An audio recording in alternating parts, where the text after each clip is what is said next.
300,000 ադրբեջանցիների Հայաստան գալու սպառնալիքը նախընտրական քարոզարշավի գլխավոր թեմա դարձնել ու քաղաքացիների զգոնությունը բարձրացնել հաջողվել է Սամվել Կարապետյանին, խոստովանել է Նիկոլ Փաշինյանը ու սպառնացել ազգային բարերարին։ Հայ-ռուսական առևտրային պատերազմը մոտենում է կուլմինացիային։ Մոսկվան ուղիղ հայտարարում է գազը թանկացնելու մասին։ Փաշինյանը քաղաքացիների վրա է գցում ԵԱՏՄ-ից դուրս գալ չգալու ընտրությունը։ 12 ժամում 3 տասնյակից ավելի լիբանանցու է սպանել Իսրայելը։ Նեթանյահուի ռազմական մեքենան սկսել է նոր տարածքներ գրավել։ ԱՄՆ-ի հետ խաղաղության հասնելու համար Իրանը պատրաստ է հարստացված ուրանը տեղափոխել Չինաստան, հայտնում են իսրայելական աղբյուրները։ Պաշտոնական Թեհրանը, Վաշինգտոնն ու Պեկինը դեռ չեն հերքել կամ հաստատել տեղեկությունը։ Հենրիխ Մխիթարյանին նկատել են Երևանում ֆուտբոլի 37-ամյա լեգենդը համաձայնել է Ինտերի հետ պայմանագիրը երկարացնել 1 տարով, հայտնել է իտալական աղբյուրը։ Երևանում ժամը 19 է, բարի երեկո, սիրելի հայրենակիցներ, ուղիղ եթերում ձեր սիրելի հաղորդումն է, իրականում ու պարզ տաղավարում են Դավիթ Գենջոյանը եւ Տարոն Կողլիկյանը, ողջույն հարգելի հետևորդներ, նախքան անոնսված թեմաներին անդրադառնալը հիշեցնեմ, որ մեզ ուղիղ եթերով կարող եք դիտել 21 TV News-ի YouTube-յան ալիքում, 21 TV-ի Facebook-ի պաշտոնական էջում, ինչպես նաեւ բաժանորդագրվեք մեր մյուս հարթակներին, որպեսզի չկորցնենք իրար։ 300,000 ադրբեջանցիների Հայաստան գալու սպառնալիքը նախընտրական քարոզարշավի գլխավոր թեմա դարձնել ու քաղաքացիների զգոնությունը բարձրացնել հաջողվել է Սամվել Կարապետյանին։ Այդ մասին խոստովանել է անգամ Նիկոլ Փաշինյանը այսօր։ 300,000 ադրբեջանցիների հնարավոր գալու թեմայով ուժեղ Հայաստան դաշինքի առաջնորդի վերջին հայտարարությունն է կարծես հունիցանել Փաշինյանին եւ նա սպառնացել է ազգային բարերարին։ Նախ լսենք, թե ինչ է ասել Սամվել Կարապետյանը։ Ես կարող եմ միայն կասկածներ ունենալ, երբ Մակրոնը Հայաստանում էր,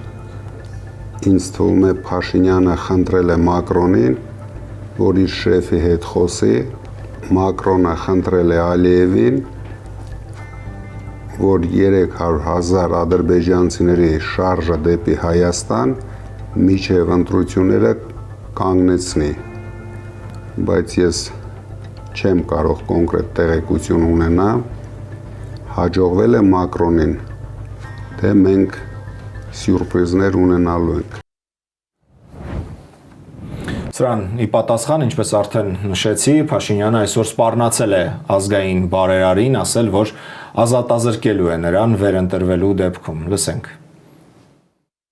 Կալուգացի օլիգարխը պետք է դատվի 300,000 ադրբեջանցիների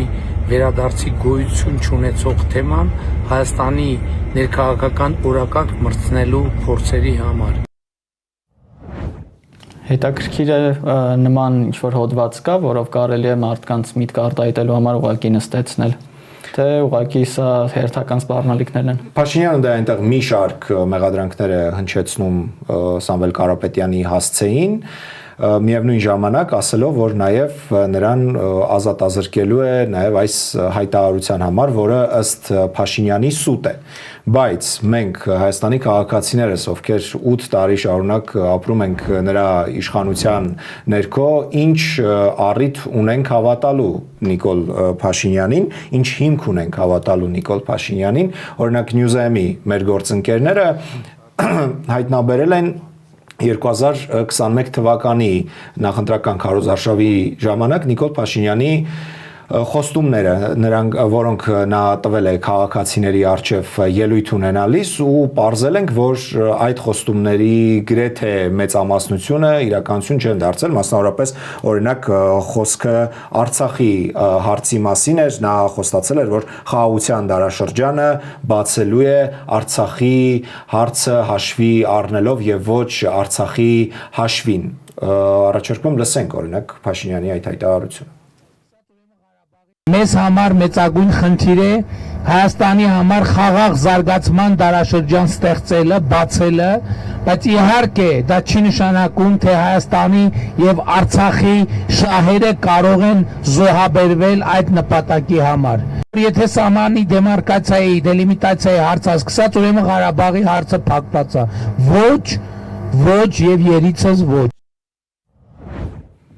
Ու այս հայտարարությունից ուղիղ 1 տարի անց Փաշինյանը Պրահայում ճանաչում է Արցախը Ադրբեջանի կազմում։ Եվ հետաքրքիր է անհիմն չէ այդ կասկածները 300,000 ադրբեջանցիների, որովհետև ոչ միայն դա հնչում է օրինակ քարոշական մեքենայի ադրբեջանական քարոշական մեքենայի կողմից, այլ նաև հենց Իլհամ Ալիևի եւ իր տեղակալների անունից եւ վերջերս էլ հենց այդ հայտարարությունները եղել են, որ պետք է վերադառնան իրենց հայրենիք եւ նույնիսկ Նախիջևանում լինելու է այսպես կոչված արևմտյան Ադրբեջանի վերադարձի մասին եւ իրենց մշակութային ինչ որ նորմերը պահպանելու ինչ որ հավաք, որը տեղի ունենալու հենց հունիսին, երբ որ արդեն հայտնի կլինի թե ով է ընտրվել այստեղ։ Եվ հիմա երբ Փաշինյանը գնում է քարոզարշավի, ինչպես միշտ ինքը իր խոսքը խմբագրում է ինչպես որ իրեն հարմար է եւ երբ խոսում է 2021-ում տված խոստումների մասին կամ նրան հարցնում են 2021-ին տված խոստումները չկատարելու մասին, նա հայտարարում է, որ մենք մեր գլխավոր խոստումը ժողովրդին խաղաղության դարաշրջան բացելու խոստումը կատարել ենք, բայց ինչպես մենք տեսանք Փաշինյանը այդ խոստումը տալիս ասել էր, որ առանց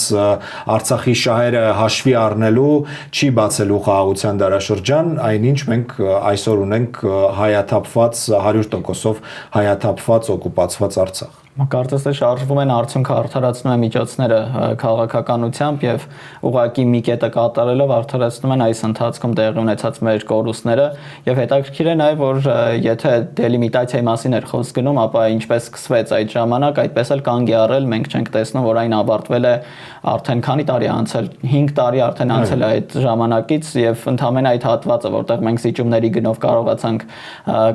սահման ստեղծել ճանաչված Ադրբեջանի հետ, այդտեղ էլ կանգ է առել։ Եվ դելիմիտացիայի մասին երբ խոսեցիր սահմանազատման, Փաշինյանը 2021-ի այս քարոզարշավի ժամանակ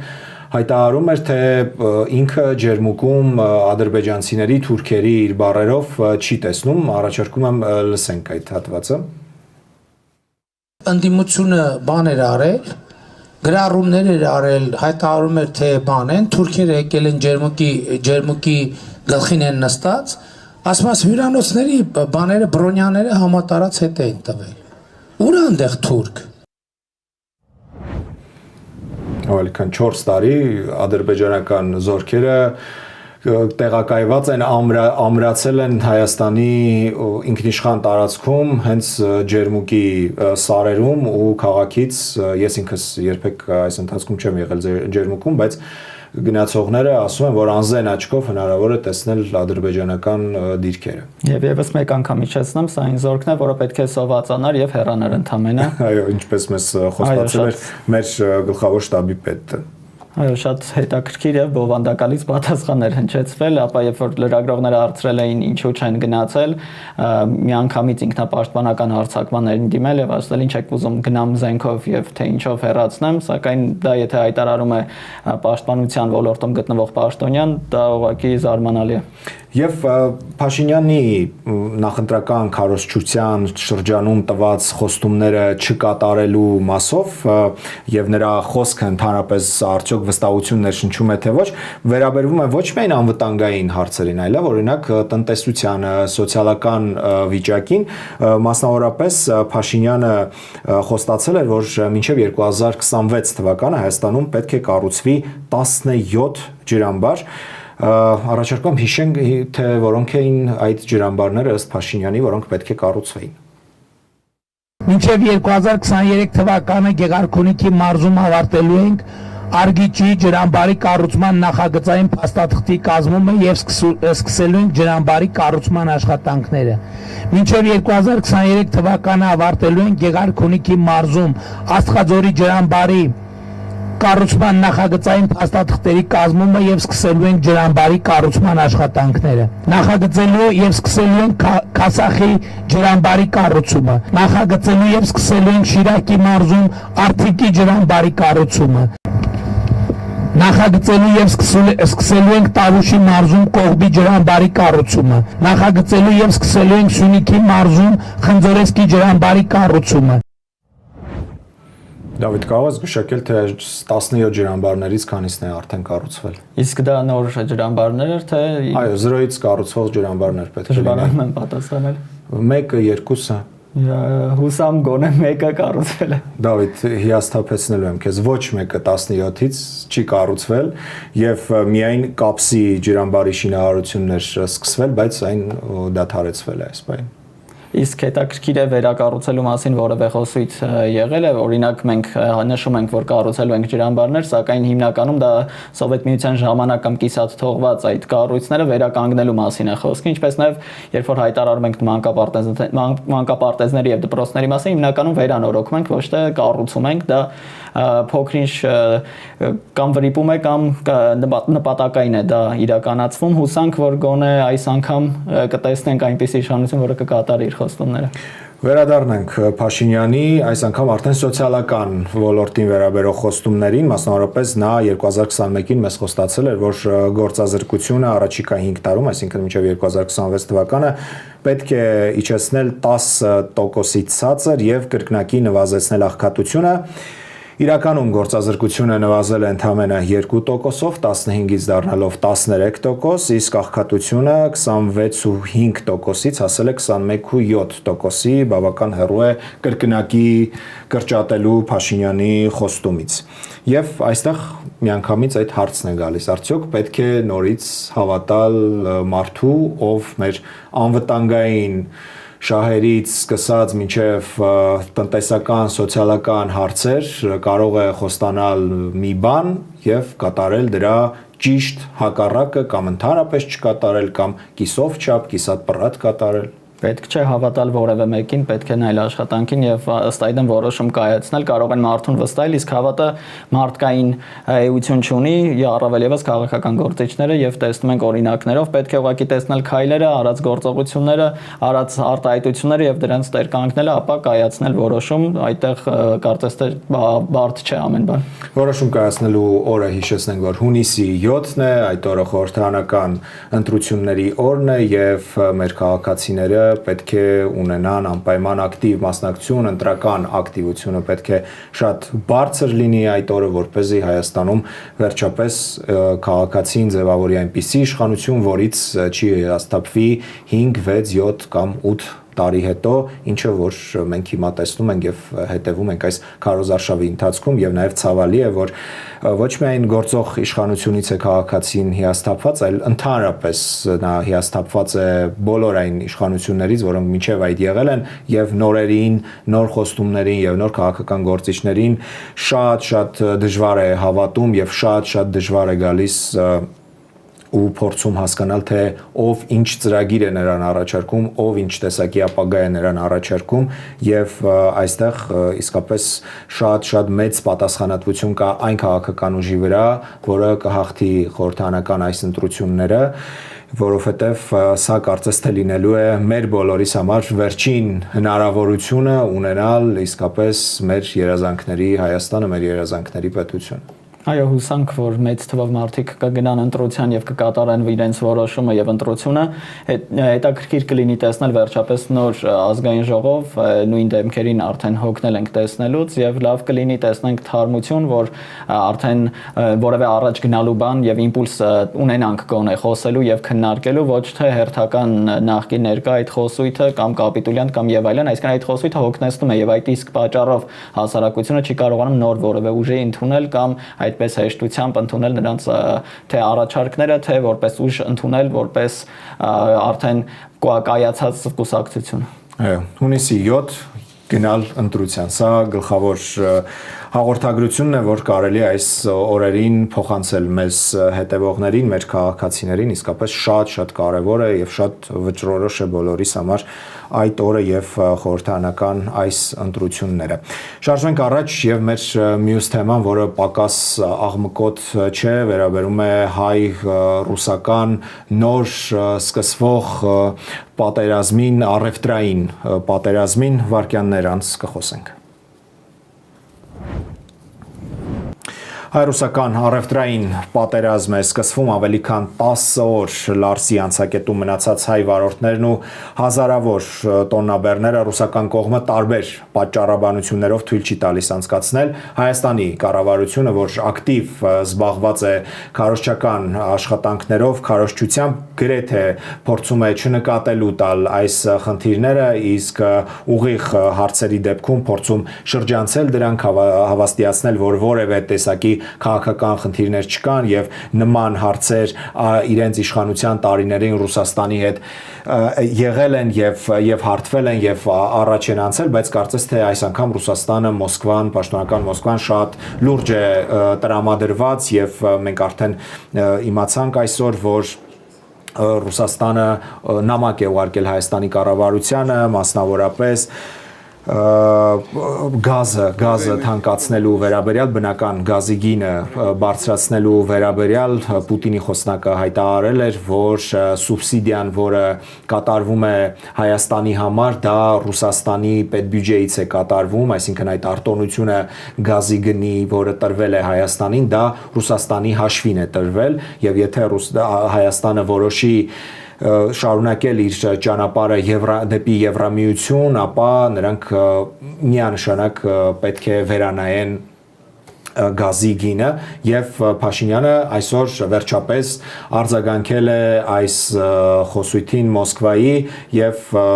առաջարկում եմ պարզապես լսել, թե ինչ է ասել Նիկոլ Փաշինյանը։ Իրանք իրաց դեմ են գործում, որովհետև իրանք ընդհակառակը պետք է առաջարկ անեն Հայաստանի ժողովրդին, ասեն այ մենք էս լավ բանը կանենք, էս լավ բանը կանենք, իրանք հակառակն են ասում, ասում են մենք էս վատ բանը կանենք, էս վատ բանը կանենք, էս վատ բանը կանենք։ Լսեք, անտրամաբանական է եւ էտել ուրիշ բան է, ուրիշ տրամաբանություն, անտրամաբանական է Հայաստանին սպառնալ, ասենք օրինակ թանկ գնով, որովհետև թանկ գնով սպառնալիքին կա պատասխան։ Մենք շատ ավելի փող կունենանք, որ դա մեզ թանկ չթվա, հասկանում եք։ Եվ այսօր Հայաստանը դառնում է խաղաղության խաչմերուկ։ Այդ նշանակում է, որ Հայաստանը ոչ թե հազարների կամ միլիոնների երկիր է ալնելու, Հայաստանը լինելու է միլիարդների եւ տրիլիոնների երկիր։ Մենք այլևս ենք կուչեկած։ Մենք այլևս ենք կուչեկած, պլեչին կակա ասող պետությունը եւ ժողովուրդը չենք։ Հետաքրքիր մեկնաբանություններ, ուղղակի հիշեցնեմ, որ նույնիսկ խաղաղության խաչմերուկի իրագործման եւ այդպիսի հիանալի արդյունքների պարագայի մեզ պետք կգա առնվազն 5 կամ տասնյակ տարիներ գոնե, որ այդ գումարները գան եւ մենք մեր վրա զգանք, իսկ այդքան ժամանակը պետք է հասարակությունը պատրաստ լինի ծանր ժամանակների եւ իշխանության կողմից ցանկալի կլիներ նման ռետորաբանություն, եթե այո, մենք գնում ենք այդ ուղղությամբ, պետք է հասարակությանը տրամադրել եւ ասել, որ այո, բարդ է լինելու, սակայն գալու է այդ բաղձալի միլիարդները եւ տրիլիոնները, ինչպես նշում է, եւ տեսնենք հողի վրա գոնե, իսկ հիմա չենք տեսնում թեկուզ երկաթգծի կառուցումը մեր տարածքում կամ չգիտենք որ երկիրը կամ որ ուժի միջոցով պետք է դա կատարենք։ Երեք Արարատ Միրզոյանը հայտարարել էր, որ այդ հարցում մի շարք երկրներ հետաքրքրություն արդեն ցուցաբերում են, բայց չի կարող անուններ հրապարակել երկրների, ինչ վերաբերում է Փաշինյանի ասած միլիարդներին, տրիլիարդներին, թե տրիլիոններին, Փաշինյանը պարզապես հայտարարում է այդպես, որ մենք ավելի շատ փող կունենանք, բայց նա քայլ առ քայլ չի ներկայացնում, թե ինչպես են գոյանալու այդ միջոցները, ինչպես է դա տեղի ունենալու, որովհետև Փաշինյանի դիմախոսները ասում են, որ այո, տրիփը որոշակի գումար ապահովելու է Հայաստանի բյուջե, բայց ոչ այն չափի, ինչ չափի, որ պատկերացնում է Նիկոլ Փաշինյանը, որը օրինակ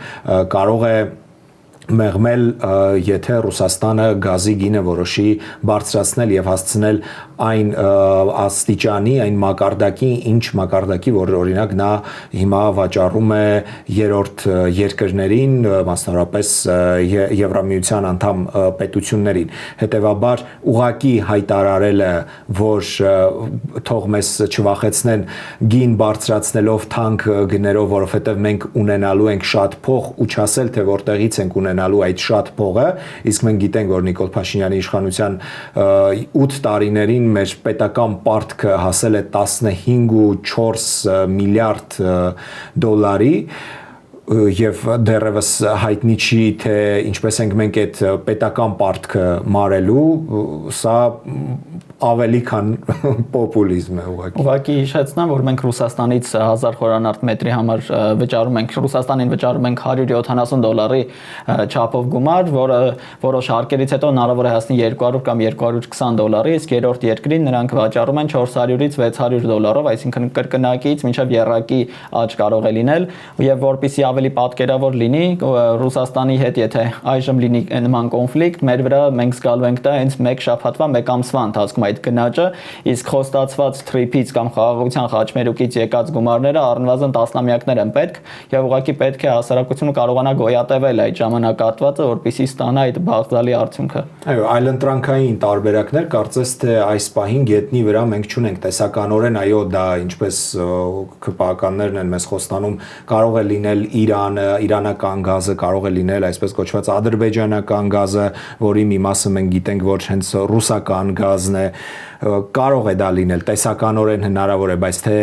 երբ Ռուսաստանը որոշի հենց վաղը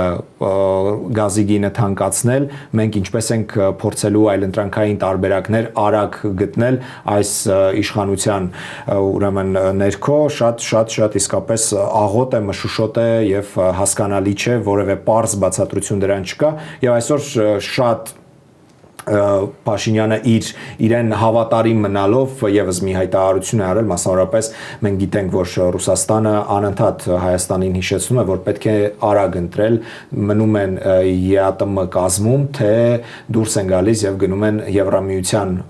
դեպի Եվրամիություն, ու այսօր Փաշինյանը հայտարարել է, որ Եվրամիության մնալ չմնալու հարցը պետք է որոշի ուշադրություն ժողովուրդը։ Լսենք Փաշինյանին։ Հայաստանի ժողովուրդը պետք է ունենա այլընտրանք։ Պետք է ունենա այլընտրանք լինել ԵԱՏՄ կազմում, թե լինել Եվրամիության կազմում։ Այդ ես չեմ որոշելու ժողովուրդ։ Այդ ես չեմ որոշելու։ Այդ հզորն է որոշելու։ Հզորը ով է հզորը, Հայաստանի քաղաքացին է հզորը։ Այդ դուք եք որոշելու, ես չեմ որոշելու։ Ես պարզապես ուզում եմ նորից մենք հիշենք, որ 2018-ին Փաշինյանը հրապարակում կանգնած հայտարարում էր, որ ժողովուրդն է որոշելու Արցախի հարցի բանակցային որ տարբերակն է ճիշտ, հետո ժողովուրդը չորոշեց ու տեղի ունեցավ նոյեմբերի 9-ի այդ կապիտուլյացիոն փաստաթուղթը, հետո Սահմանազատման մասին, այո։ Սահմանազատման մասին, հետո ժողովրդին խոստացան 2021-ին, որ լինելու է սահմանազատում, լինելու է խաղաղության դարաշրջան Արցախի շահերը հաշվի առնելով անպայման, բայց հետո ժողովրդից թաքուն 2022-ին Պրահայում ճանաչվեց Արցախը Ղարաբաղի Ադրբեջանի տարածք, հետո 2023-ի մեծ հերթական ողբերգությունը տեղի ունեցավ հայ ժողովրդի հետ, ու այսպես շարունակ մենք տեսնում ենք, որ ժողովրդի անունից խոսող իշխանությունը եւ ժողովրդին որոշող կարգող իշխանությունը նրանից պարզապես ձայներ է ստանում ու ժողովրդի թիկունքում որոշումներ կայացնում, որոնք ժողովրդի մեծ հատվածին դուր չեն գալիս մեղմ ասած։ Այո, եւ հիշենք, որ օրհներգը խմբագրվեց, փոփոխություն տեղի ունեցավ եւ այժմ էլ զինանշանն է փոփոխվել առանց ժողովրդի կարծիքը հարցնելու կամ գոնե զեկուցելու, որ ինչ է լինելու, մարդիկ համաձայն են թե ոչ։ Խոսքը զինված ուժերի զինանշանի մասին է, մենք անպայման այդ թեմայի մասին խոսելու ենք վաղը մայիսի 28-ի այդ սպասվող իրադարձությունների ֆոնին, այստեղ ես նաեւ ուզում եմ հիշենք մեր սիմվոլների մասին, քանի որ խոսեցիր, Արարատի մերժումը եւ Արագածի ընդունումը, սրա մասին անպայման նույնպես վաղ կխոսենք, այսինքն անընդհատ անում ենք բաներ, ասում ենք, որ դե մեզ ժողովուրդն է ընտրել, դրա համար էլ էսպես ենք անում, եթե ժողովուրդը համաձայն չի, թող դուրս գա հեղափոխության, ժողովուրդը դուրս է գալիս հեղափոխության, ասում ենք, որ այդ մեր ասած ժողովուրդը չէր, սրանք այդ ռևանշիստների, մեր ընդդիմախոսների, այս երկիրը ճակերտների մեջ թալանացների աջակիցներն են, չնայած նրանք 100,000-ավոր մարդիկ էին, բայց այնուամենայնիվ իրականությունը այն է մնում, որ անընդհատ այս թեզը Նիկոլ Փաշինյանը պտտում է 2018-ից, թե իբր ժողովուրդն է որոշում եւ ինքը որևէ բան չի որոշում, իսկ իրականում ժողովուրդը միայն կարող է որոշել, թե ովքեր են լինելու իր իշխանության ներկայացուցիչները եւ մնացածը, ինչպես որ նորմալ մնացած երկրներում է, այո, որոշում են այդ երկրի ընտրված իշխանությունները։ Մեր երկրում այնպիսի ժողովրդավարություն է, որ ցանկացած խելացի մարդկանց խումբ, որը կցանկանա հայտ ներկայացնել ընտրություններին մասնակցելու, չի ունենա բավարար ռեսուրս, որովհետև այժմ եթե դու ցանկանում ես որևէ կերպ երևալ, պետք է կառավարես գոնե մեդիայի մի մասը, ունենաս այդ ռեսուրսը, ունենաս գումարներ այն ծախսելու համար, իսկ եթե գոյանում են այդ գումարները, ապա անպայման կմեղադրվի որևէ երրորդ ուժի կամ երկրի շահեր պաշտպանելու համար, այսինքն նման երկարկի ստանդարտներ ցանկալի չէր լինի տեսնել, որովհետև լավ գիտենք, թե այդ ֆեյքերի, այսպես կոչված ֆաբրիկայի գոյության մասին, թե ինչպես են մարդկանց պախարակում, ասեկոսաներ տարածում կամ եւ այլն, ցանկալի կլիներ այդ ժողովրդավարությունը հողի վրա մենք բոլորս զգայինք եւ տեսնենք այդ արդյունքները։ Ավարտենք այս թեման, Դավիթ։ Վերջապես ավարտենք այդ։ Վերջապես ավարտենք եւ գնանք Լիբանան, որտեղ մեծ արունայողություն է կազմակերպել Իսրայելի վարչապետը։ Իսրայելական սպանդ Լիբանանում, ինչու աշխարհը չի կանգնեցնում Նեթանյահուին։ Իսրայելական զինուժը կտրուկ սաստկացրել է Լիբանանի հարավին հասցվող հարվածները, թիրախավորելով երկրի հարավային եւ արևելյան շրջանները։ Հիմնականում թիրախում են եղել Դյուրոսի շրջանը, այնտեղ թիրախավորվել են ոչ միայն ռազմական օբյեկտներ, այլ բնակելի շենքեր։ Մեկ օրվա ընթացքում զոհերի թիվը գերազանցել է 30-ը, վերջին տվյալներով 31 կամ 32-եր ճշտվում էր դեռ, սակայն ցավալի այն է, որ փլատակների տակ կան շատ մարդիկ եւ չեն կարողանում այնտեղ բավարար չափով փրկարարական աշխատանքներ իրականացնել։ Այդ զոհվածների եւ վիրավորների թվում գերակշռում են կանայք եւ երեխաները, դա էլ է շատ ցավալի եւ ավելին Իսրայելը չի պատրաստվում կանգ առնել, այլ շարունակում է իր լայնածավալ հարձակումները։ Հիշեցնեմ ուղղակի, որ հարվածները տեղի ունեցել նաեւ ռազմական նշանակություն ունեցող ամբարտակին, որտեղ կուտակվում էր այդ տարածաշրջանի համար մատակարարվող խմելու ջուրը, այդտեղ է հարված եղել եւ Բենյամին Նեթանյահուն հայտարարել է, որ իրենց հայտարարած տեղին գծից նրանք առաջ են շարժվում, որպեսզի ապահովեն Իսրայելի հյուսիսային շրջանի բնակիչների անվտանգությունը եւ այդ իսկ պատճառով հարվածներ են հասցնում եւ շարժվում են առաջ, իսկ ավելին Հեզբոլլահ խմբավորումը հարվածներ է հասցնում եւ անօթաչու թռչող սարքեր կիրառելով միայն այդ ուժն է դիմադրում իսրայելական այս հարձակողական նկրտումներին, ինչպես գիտենք Հեզբոլլահը դուրս է մնացել բանակցային սեղանից եւ Իսրայելը բանակցում է Լիբանանի դիվանագետների հետ, հաշվի չառնելով Հեզբոլլահի գոյությունը այնտեղ եւ այնտեղ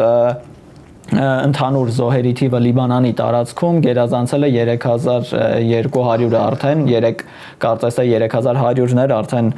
գերազանցեց այդ թիվը եւ տեղանվածների թիվը գնալով աճում է, միլիոնից անցել են եւ էլ ավելի են շատանում, եթե հրաման կա նույնիսկ մյուս քաղաքների բնակիչներին լքեն իրենց տները։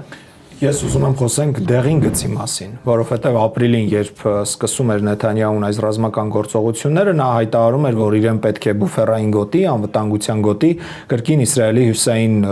տարածքները, բնակավայրերը պաշտպանելու համար։ Նա հասավ իր ուզածին եւ ինչպես ասում են, ուտելիս է ախորժակը բացվում, այդ դեղին գիծ ասվածը նա կարողացավ վերցնել իր վերահսկողության տակ, դա կարծես թե Լիբանանի տարածքի 5-ից 6%-ն էր եւ 3 հայտարարեց, որ ինքը դուրս է գալիս դեղին գծից եւ գնում առաջ, որովհետեւ պետք է եւ երկար չմտածեց պատճառաբանություն հորինելու համար, թե ինչու է հիմա նորից դիմում ռազմական արկածախնդրության, ինչու է ավելի մեծացնում արունայողության մասշտաբները եւ ուղղակի հայտարարեց, որ նպատակը կրկին Իսրայելի հյուսային հատվածների պաշտպանությունն է, բայց որևէ մեկը կարծես թե նրան չհարցրեց ուղիղ հրապարակային, բայց դու արդեն մեկ անգամ դրա մասին ասել էիր ու կարծես թե այդ դեղին գիծ ասվածը ունեիր ու կարողանայիր այդպես պաշտպանել Իսրայելի հյուսիսային շրջանները, ինչու է նորից շարունակում այս ռազմական հիստերիան, այսպես եթե կարելի է ձևակերպել, ու իսկապես շատ մեծ հարց է, ինչու ոչ ոք չի կարողանում կանգնեցնել Նեթանյահուին։ Հավանաբար բխում է բոլորի շահերից Նեթանյահուի նման քայլերը, հիշեցնեմ, որ Գազայում էլ նման տեխնոլոգիա կիրառեցին իսրայելական կողմը եւ այնտեղ նույնիսկ երեխաների էին սպանել դեղինգիծը հատելու համար, հայտնում էին, որ նրանք ուղղակի հատել են այդ դեղինգիծը եւ վտանգ կար ինչ որ գործողության զարմանալի երեխաները ինչ պետք է անեին, հատկապես սոված, ովքեր գնում էին ընդհանրապես սնունդ ստանալու կետ եւ սնունդ ստանային։ Հիշեցնեմ, որ Նեթանյահուի դատն էր տեղի ունենում եւ այդ իսկ պատճառով այսպիսի լարված իրավիճակ է տեղի ունենում, երբ որ արդեն պետք է գա այդ դատի ժամանակը եւ Նեթանյահուն մասնակցի դատական նիստին կամ առողջական խնդիրներ է ունենում կամ նոր հարձակում է տեղի ունենում, որի համար պետք է երկրի ղեկավարը գտնվի թաքստոցում, ոչ թե դատարանում եւ դա էլ է պատճառներից մեկը, որ Իսրայելի ռազմական այս նկարտումները արդեն քանի տարի է չեն դադարում։ Հավանաբար ճիշտ կլինի այստեղ նաեւ հիշեցնենք, թե ինչ դատական գործի մասին է խոսքը։ Այո, հիմնականում դատապարտվել է ցեղասպանության համար, որը եվրոպական դատարանը ճանաչել է Գազայում տեղի ունեցածը ցեղասպանություն եւ Իսրայելում արդեն ինքը դատապարտվում է պաշտոնական դիրքի չարաշահման եւ այլ հոդվածներով, սակայն այդ ցեղասպանության կետը պետք է հաշվի առնվի, սակայն դժվար Իսրայել պետությունը դա քննարկի։ Խոսքը ներպետական դատականների մասին։ Այո, ներպետական է, որովհետեւ Իսրայելը դժվար թե թույլ տա միջազգային կառույցներին մուտք գործել, ներպետականով պաշտոնական դիրքի չարաշահման մասով է այնտեղ հիմնականը եւ այլ չարաշահումների եւ պետական ռեսուրսի օգտագործման համար, սակայն հիշենք, որ Նեթանյահուին մեղադրում էին հենց իր կառավարությանը ցեղասպանության համար եւ այդ հոդվածը ընդունվել էր միջազգային դատարանի կողմից եւ ՄԱԿ-ը հորդորել էր եւ պահանջել էր, որ պահպանեն մարդկային իրավունքները եւ չշարունակեն ռազմական գործողությունները, ինչը բազմիցս խախտել եւ կատարում է Իսրայելը։ Այո, եւ հիմա էլ Լիբանանն ու Իսրայելը մենք գիտենք, որ 45-օրյա ներողություն հրադադարի պայմաններում են իբրև թե գտնվում, բայց հասկանալի է, որ դա գետնի վրա այդպես չէ, որովհետև կա Հեզբոլահը թիրախում, որին անընդհատ հարվածում են, իսկ հարվածի տեղանքը Լիբանանն է։ Այո, եւ այս նշված զոհերի թիվը վերաբերում է մարտից սկսված, ոչ թե առհասարակ այդ հակամարտությունը, որ ավելի վաղ էր եղել, այ մարտից սկսած այս 3 ամիսների ընթացքում զոհերի թիվը արդեն 3200-ը անցել է եւ վիրավորների թվի մասին որպես այդպեսին հստակ չկան, որովհետեւ հիվանդանոցները չեն հասցնում սպասարկեն, շատ մեծ թվով են 10000-ը անցնում են եւ եթե հիշենք, որ այնտեղից տեղահանվել է 1.2 միլիոն եւ եթե ոչ ավել բնակչություն, կարելի է պատկերացնել այդ աղետի ողջ պատկերը։ Եվ այս թեմային ուղիղ կապված է մեր հաջորդ թեման, կարծես թե այս անգամ ավելի ռեալ խաղաղության հաստատման շանսեր կան Իրանի եւ Միացյալ Նահանգների միջև, վարքյաններ անց այդ թեմայի մասին կխնդրեմ նույնպես խոսես։ Իրանը պատրաստ է հարստացված ուրանի 60%-ը տեղափոխել Չինաստան, այսպես են հայտնել իսրայելական աղբյուրները, հատկապես The Jerusalem Post-ը, որը հայտնի է իր ինսայդներով եւ ներքին աղբյուրներով։ Նման վարկածը առաջացել է այն բանից հետո, երբ որ Չինաստանի արտգործնախարարը Նյու Յորքում հայտնել է, որ ամենօրյա աշխատանք է կատարվում Թեհրանի եւ Վաշինգտոնի միջև բանակցությունների հանգույցը, այսպես ասած, հարթելու եւ վերջապես բանակցային սեղանի շուրջ նստելու համար եւ Պեկինը պատրաստ ամեն կերպ աջակցել կողմերին, հաշվի առնենք, որ վերջերս հանդիպում էր եղել Ռուսաստանի Դաշնության ղեկավարի եւ Միացյալ Նահանգների նախագահի հետ եւ հաշվի առնելով այդ կապը ղեկավարների եւ Պակիստանի առաջնորդի վերջերս կատարած այցը, որոնք անմիջական կապ ունեն հենց Իրանի եւ Միացյալ Նահանգների այդ հակամարտության հետ, կարելի է ենթադրել, որ այո, Չինաստանը հանձն է առել այսպես կոչված քողարկված միջնորդի դերը, որովհետեւ որպես այդպիսին բացահայտ միջնորդը Պակիստանն է, ում միջնորդությամբ տեղի ունեցել արդեն 2 էտապ բանակցությունների եւ շարունակում է։ Այս 60%-ի մասին ինֆորմացիան տարածել են հենց իսրայելական աղբյուրները, իրանական կողմից եւ որևէ կողմից չեն հաստատել այս մասին եւ այդ իսրայելական աղբյուրը նշում էր, որ 60%-ը տեղափոխելով կապահովի Իրանը իրեն անվտանգային կերպով, իսկ այդ հարստացված ուրանը Չինաստանը կկարողանա օգտագործել, սակայն այստեղ էլ կան կասկածներ, Չինաստանը այդ միջազգային կառույցներին կապած միջուկային զենքի հետ թույլ չի տալիս միջուկային էներգիայի թույլ չի տալիս իր տարածքան խոչընդոտ մուտք գործեն, որը կբարթեցնի իրավիճակը եւ այդ իսրայելական աղբյուրը նշել էր, որ այդքան հարստացված ուրանը գտնվում է գետնի տակ եւ Իրանը չի կարողանում հասնել, հասանելիություն չունի այդ հարստացված ուրանին, որը զարմանալի է, որովհետեւ Իրանը լավ արագորեն տեմպերով կարողանում է իր հրթիռային ծրագիրը զարգացնել, վերականգնել է մեծ մասը վնասված ենթակառուցվածքների եւ այդ քաղաքականությունը իսրայելական կողմի բավական հայտնի է, որ ինֆորմացիան տալիս են եւ նոր դիսկուրս է առաջանում քննարկելու համար։ Ավելի վաղ հիշեցնեմ, որ Միացյալ Նահանգները հարվածել էր Իրանի հարավային հատվածներին, այսօր էլ իրանական աղբյուրները նշել են, որ հարվածել եւ խոցել են ամերիկյան ինքնաթիռ հարվածային ինքնաթիռ եւ անօդաչու թռչող սարք, սա եթե ինֆորմացիան հաստատվի, որը դեռ հաստատված չկա, կլինի արդեն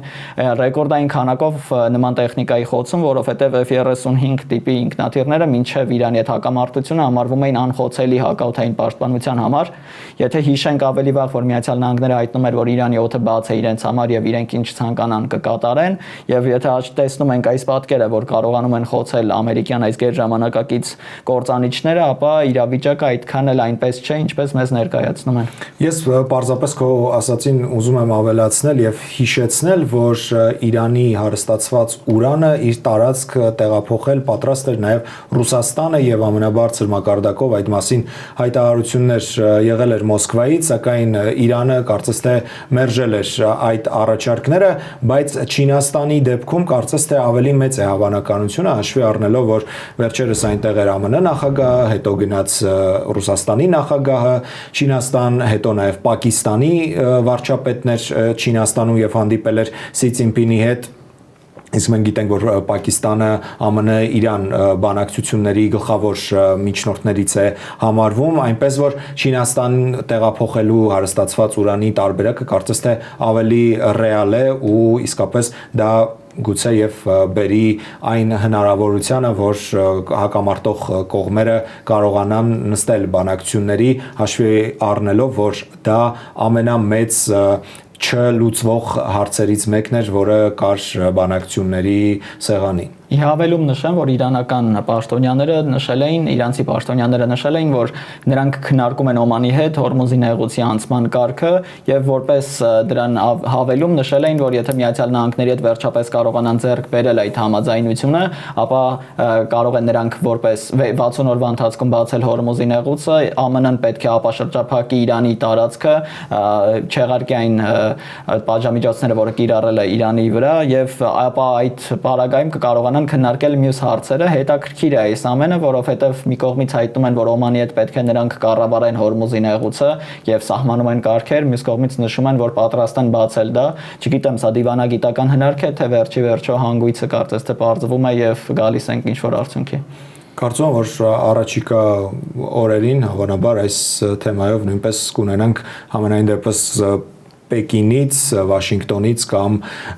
Թեհրանից որևէ պաշտոնական մեկնաբանություն, արդյոք նման հարց ընդհանրապես քննարկվել է չինական կողմի հետ եւ Իրանի դիրքորոշումը նաեւ կիմանանք։ Ավարտենք նաեւ այս թեման ու մեր այս թողարկման վերջին մեզ համար երևի թե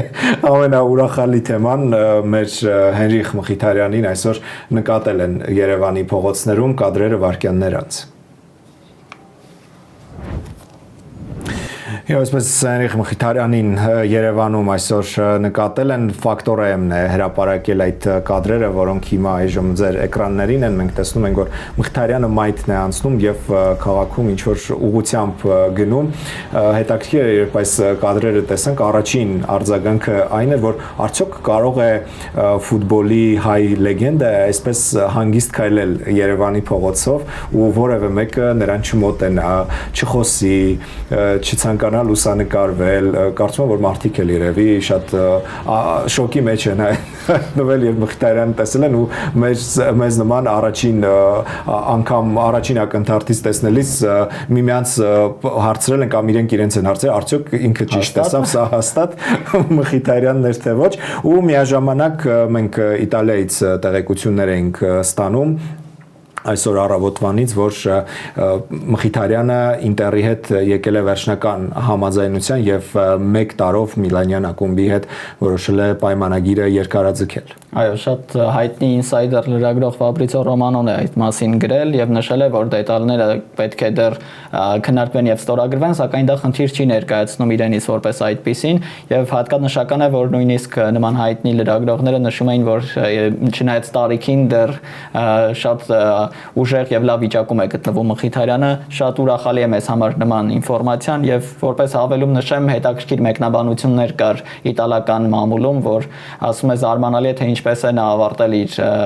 հավաքականի կարիերան, որ ազգային հավաքականում հետաքրքիր է, որովհետեւ դեռ ինչքան օգուտ կարող էր տալ եւ մենք էլ այդ մասին բազմիցս խոսել ենք Այո, ինչ վերաբերում է տարիքին, ես պարզապես ուզում եմ հիշեցնել, որ շուտով հաջորդ ամիս հունիսի 11-ից սկսվում է աշխարհի առաջնությունը, ֆուտբոլի աշխարհի առաջնությունը եւ մունդիալ 2026-ի աստղերից Ռոնալդոն, օրինակ Պորտուգալիայի հավաքականի հավաքը 41 տարեկան է եւ շարունակում է խաղալ։ Իդեպ նա հայտարարել է, որ սա իր վերջին մունդիալն է լինելու։ Մեսին Արգենտինայի հավաքականի առաջատարը 39 տարեկան է, այնպես որ մեր Հենրիխ Մխիթարյանը դեռ կարող է խաղալ ու խաղալ, այդ թվում նաև Հայաստանի ազգային հավաքականում։ Այո, հուսանք այդ խնդիրները կարող են լուծվել եւ վերջապես գոնե հրաժեշտի խաղ կտեսնենք, որովհետեւ վերջին տարիներին չունենք այդ ավանդույթը մեր ավակներին եւ բազմաթիվ խաղեր անցկացրած ֆուտբոլիստներին, ինչպես հարկն է ճանապարհել, ցանկալի կլիներ, որ գոնե սկիզբը տար Մխիթարյանը, ինչպես սկիզբը տվեց տոպ լիգաներում խաղալու Հայաստանի խաղացողներին։ Եվ հույս ունենք, որ մենք էլ մեր աշխատանքի ընթացքում հնարավորություն կունենանք Մխիթարյանին Երևանի փողոցներում հանդիպել եւ գոնե նրա ինքնակենսագրական գրքի համար ինքնագիր խնդրել Մխիթարյանից։ Այո, մնում է հուսալ եւ դուրս գանք քաղաքում այլելու, որ տեսնենք Մխիթարյանը։ Շատ ճիշտ ես։ Շնորհակալություն Դավիթ, սիրելի հեռուստադիտողներ, շնորհակալություն ուշադրության համար։ 21 TV-ի վերգետնյա հեռարձակմամբ շարունակեք ամեն օր առավոտյան ժամը 8-ից մինչև գիշերը ժամը 1-ը հետևել 21 TV News-ի աշխատանքին ամեն ժամ մենք ներկայացնում ենք թարմացված լրահոս, իսկ մենք կհանդիպենք վաղը երեկոյան ժամը 19-ին 21 TV News-ի YouTube-յան ալիքով, 21 TV-ի Facebook-յան պաշտոնական ալիքով ուղիղ եթերում։ Այսօր այսքանը, շնորհակալություն, ցտեսություն։ Ինչ նոր հանդիպում։